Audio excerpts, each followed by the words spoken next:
সম্মানিত সমাবেশ, আমাদের এই সমাবেশে এই পর্যায়ে শুভেচ্ছা বক্তব্য রাখার জন্য অনুরোধ করছি বাংলাদেশ শ্রমিক কল্যাণ ফেডারেশনের রামপুরা বাড্ডা ভাটারা জোনের সম্মানিত জোন পরিচালক জনাব আব্দুল হান্নান।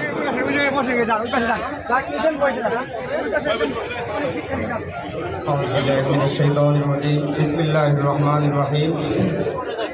আজকের এই যুব সমাবেশের সম্মানিত প্রধান অতিথি, সম্মানিত বিশেষ অতিথিবৃন্দ এবং অল্প সময়ের ভিতরে আমাদের প্রধান অতিথিও এসে উপস্থিত হবেন।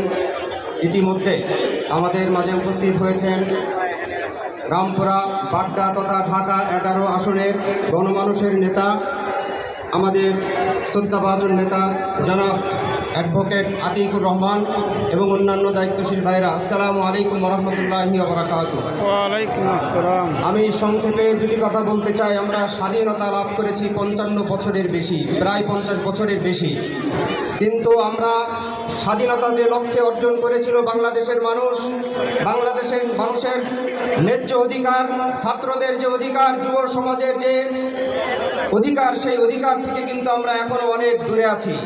বাংলাদেশে ইতিপূর্বে যারা বাংলাদেশকে শাসন করেছে, কেউ ছাত্রদের যে মৌলিক অধিকার, যুব সমাজের যে মৌলিক অধিকার, বেকারত্ব, এই বেকারত্ব থেকে কিন্তু যুব সমাজকে মুক্তি দিতে পারে নাই।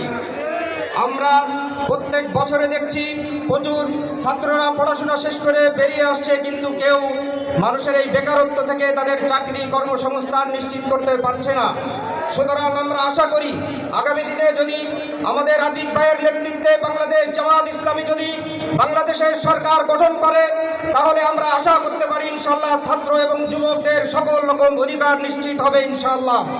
আমরা কি আশা করতে পারি? আমরা কি সবাই আতিক ভাইয়ের সঙ্গে থাকবো? আমি আমার এই কথা বলে শেষ করছি। আসসালামু আলাইকুম রহমতুল্লাহি ওয়া বারাকাতুহু।